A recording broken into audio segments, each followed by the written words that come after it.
وَإِذْ جَعَلْنَا الْبَيْتَ مَثَابَةً لِلنَّاسِ وَأَمْنًا وَاتَّخِذُوا مِن مَّقَامِ إِبْرَاهِيمَ مُصَلًّى وَعَهِدْنَا إِلَىٰ إِبْرَاهِيمَ وَإِسْمَاعِيلَ أَن طَهِّرَا بَيْتِيَ لِلطَّائِفِينَ وَالْعَاكِفِينَ وَالرُّكَّعِ السُّجُودِ صدق اللہ العلی العظیم۔ وَإِذْ جَعَلْنَا الْبَيْتَ مَثَابَةً لِلنَّاسِ وَأَمْنًا، اور جب ہم نے مقرر کیا بیت اللہ کو لوگوں کے لیے جائے اجتماع اور جائے رجوع اور امن کی جگہ، وَاتَّخِذُوا مِن مَّقَامِ إِبْرَاهِيمَ مُصَلًّى، اور ابراہیم علیہ السلام کے کھڑے ہونے کی جگہ کو تم جائے نماز بنا لو، وَعَهِدْنَا إِلَىٰ إِبْرَاهِيمَ وَإِسْمَاعِيلَ،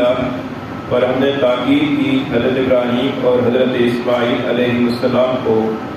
ان طہرا بیتی للطائفین والعاکفین والرکع السجود، یہ کہ تم دونوں پاک رکھو میرے گھر کو طواف کرنے والوں، اعتکاف کرنے والوں اور رکوع سجدہ کرنے والوں کے لیے۔ پچھلی آیت کریمہ میں حضرت ابراہیم علیہ السلام کی امامت اور پیشوائی کا ذکر تھا، اور حضرت ابراہیم علیہ السلام کو بانی کعبہ بھی کہا جاتا ہے،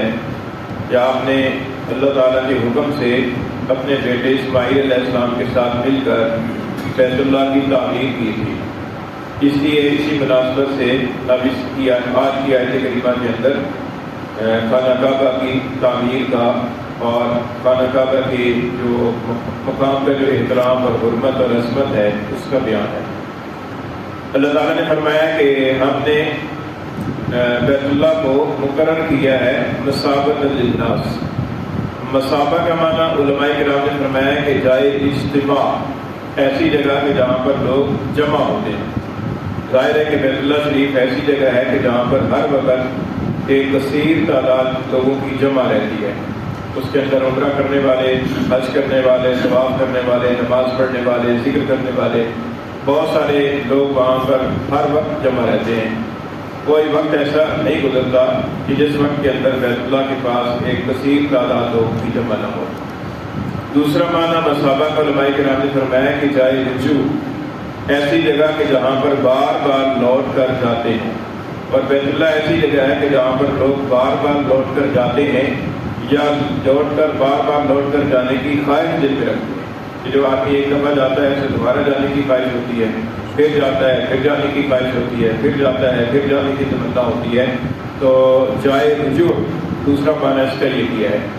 تیسرا معنی اس کا یہ کیا ہے مثابہ کا کہ ثواب ملنے کی جگہ۔ تو بیت اللہ شریف ایسی جگہ ہے کہ جہاں پر انسان کو جانے کے بعد ثواب ملتا ہے۔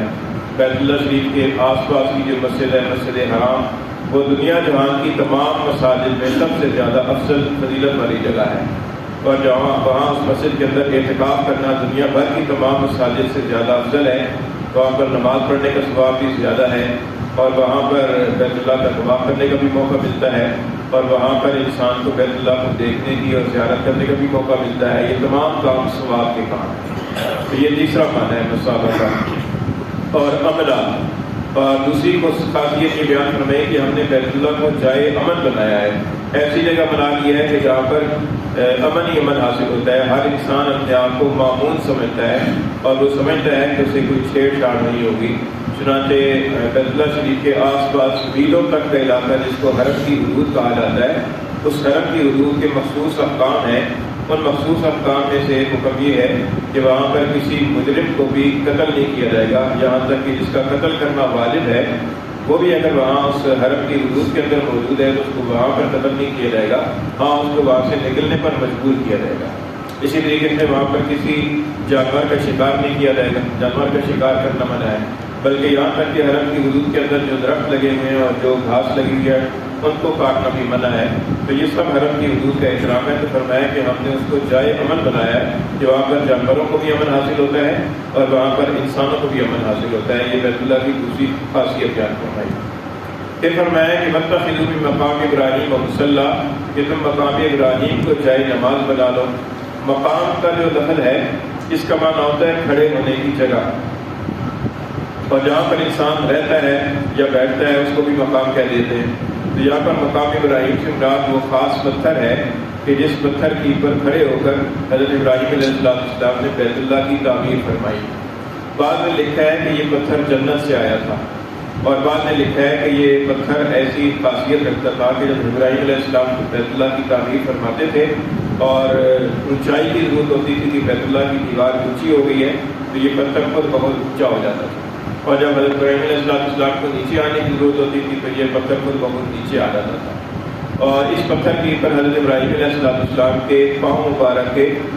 نشانات ثبت ہو گئے۔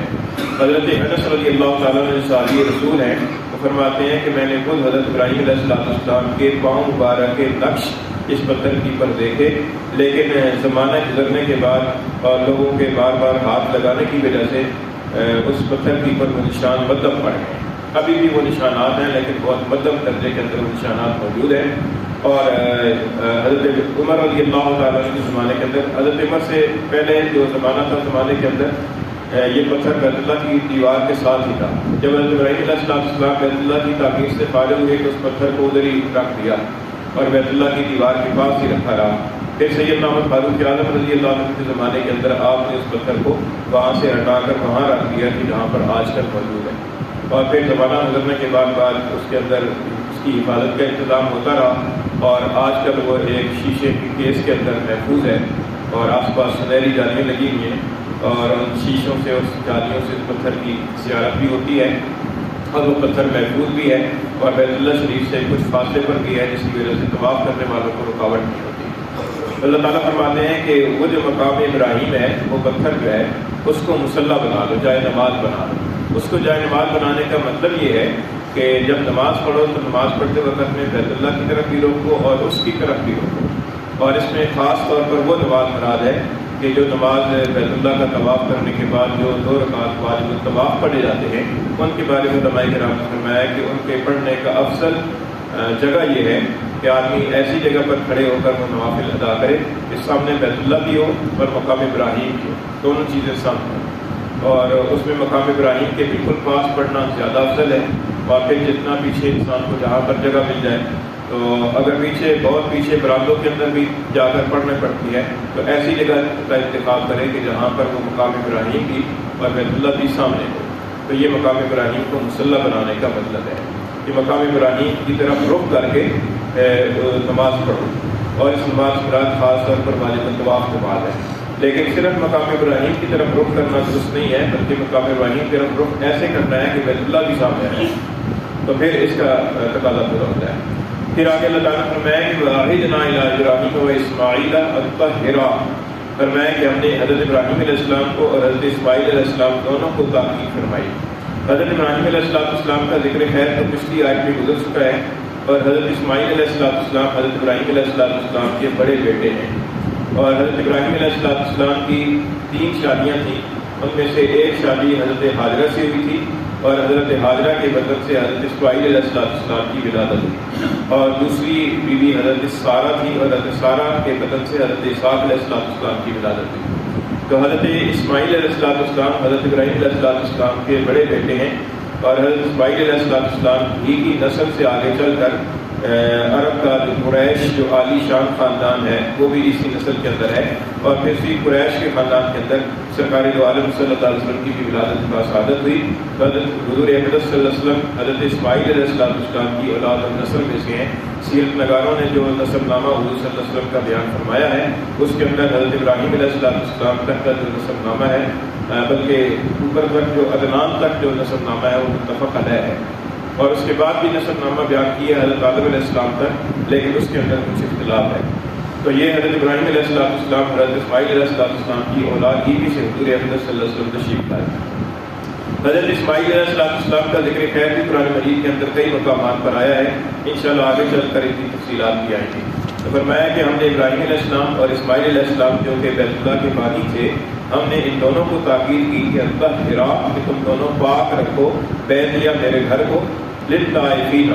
طواف کرنے والوں کے لیے اور اعتکاف کرنے والوں کے لیے اور رکوع سجدہ کرنے والوں کے لیے۔